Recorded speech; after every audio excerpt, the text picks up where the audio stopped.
जोहार, नमस्कार, बगानियार चैनल में आपका स्वागत है। विधानसभा चुनाव खत्म होने के बाद फिर से पश्चिम बंगाल सरकार ने चाय बागानों में चासुंदरी एक्सटेंशन योजना के तहत चाय बगानियारों को 5 डेसिमल जमीन का पट्टा देने का कार्य शुरू किया है। पट्टा ट्रांसफरेबल नहीं है, न ही यह क्लियर टाइटल्ड वाला जमीन है। इसे न तो बेचा जा सकता है और न ही इस पर कोई बैंक से लोन लिया जा सकता है। बगानियार इस जमीन पर सिर्फ एक किराएदार की तरह रह सकता है। सरकार पट्टे के शर्तों के उल्लंघन करने पर बगानियार को कभी भी उस जमीन को खाली करने का उसी तरह नोटिस दे सकती है जैसे आज चाय बागान मैनेजमेंट घर खाली करने का नोटिस देता है। यानी आज की कानूनी स्थिति और 5 डेसिमल जमीन की कानूनी स्थिति में अधिक अंतर नहीं है। सरकारी नोटिस में अनुपयुक्त परित्यक्त भूमि की बात कही गई है। पट्टे में जमीन का सारा विवरण भी नहीं दिया जा रहा है, जबकि पट्टा में जमीन से संबंधित सब प्रकार के विवरण दिया जाना चाहिए। भारत में क्लियर टाइटल्ड लैंड से तात्पर्य जमीन के उस टुकड़े से होता है जहां मालिकाना हक निर्विवाद यानी बिना विवाद वाला है और जो किसी भी कानूनी मुद्दे या दावे से मुक्त है, जिसका अनिवार्य रूप से अर्थ है कि संपत्ति का टाइटल्ड क्लियर है और उसके मालिक के पास बिना किसी बाधा के उस पर पूर्ण अधिकार है। भारत में अचल संपत्ति खरीदते या बेचते समय इसे एक महत्वपूर्ण पहलू माना जाता है। ऐसा सिर्फ जमीन के खतियान में ही होता है। इसके उल्टा पट्टा की जमीन का मालिक सरकार होती है और वह उसे बगानियारों को बिक्री करने या उसे परिवर्तन करने की इजाजत नहीं देती है। जमीन का असली मालिकाना हक खतियान देता है। खतियान ही किसी व्यक्ति को जमीन का मौलिक मालिकाना अधिकार देता है। लेकिन सरकार बगानियारों को उसके घर भिट्ठा के जमीन का खतियान नहीं दे रही है, बल्कि घर भिठा का सिर्फ 5 डेसिमल जमीन ही किराए के रूप में रहने के लिए पट्टा के रूप में दे रही है। बगानियारों के बाकी बचे हिस्से की जमीन का उन्हें न तो कोई पट्टा मिलेगा और न ही कोई अन्य हक। बाद में सरकार बचे हुए जमीन को सरकारी घोषित करके उसका कुछ भी उपयोग कर सकती है। तब उस जमीन पर बगानियारों का कोई हक ही नहीं होगा। जब चाय बागानों को बनाया जा रहा था, तब बागान मालिक सरकार से चाय के पौधे लगाने के लिए सरकार से लीज पर जमीन ले रही थी। जितनी भी जमीन सरकार से लीज पर ली गई, वहां पर चाय के पौधे लगाए गए और बाकी जमीन पर फैक्ट्री, बाबू बासा और मैनेजर का बंगलो बनाया गया। बागान कंपनी ने कभी बगानियारों को बसाने के लिए सरकार से लीज में जमीन नहीं ली थी।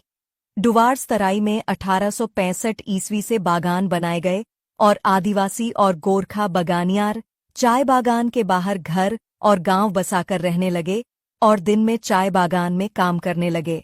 जबकि दार्जिलिंग के चाय बागानों में 1856 से ही बगानियार काम कर रहे थे।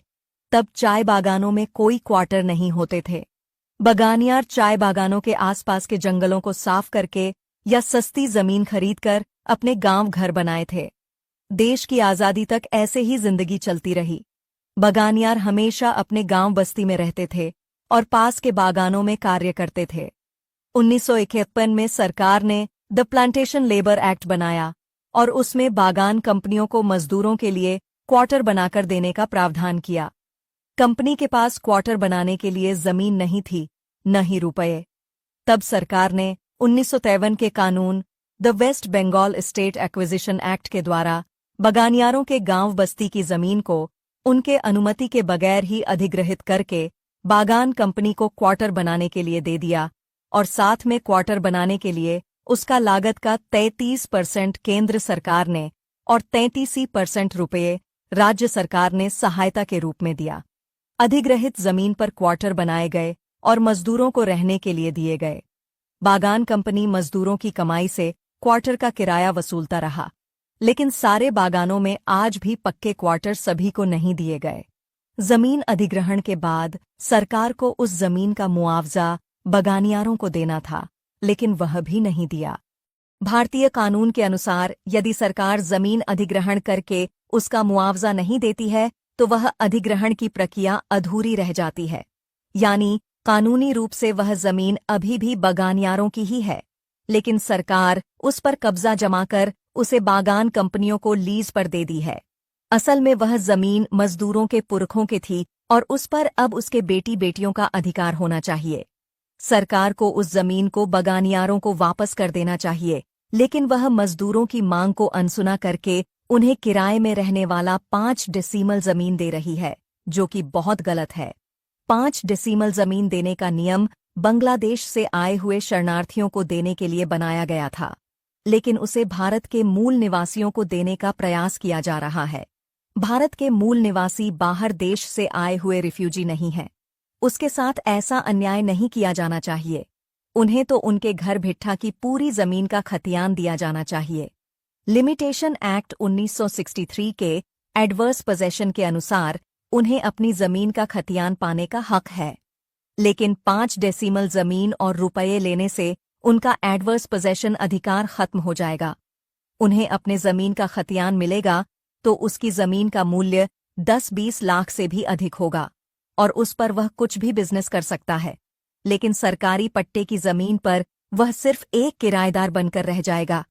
चासुंदरी का घर भी बगानियार को अपने बड़े घर और जमीन से बेदखल कर देगा और चासुंदरी में जाने वालों की जमीन को सरकार अपने कब्जे में ले लेगी। चासुंदरी में सिर्फ बहुत छोटा घर है, वहां कोई जमीन या आंगनबाड़ी नहीं है। सरकार बगानियारों को गरीब और भूमिहीन बनाने का प्रयास कर रही है। इसका कानूनी रास्ते से विरोध करें। अपने अधिकार के लिए आवाज उठाना सीखें और अपना अधिकार लेना सीखें।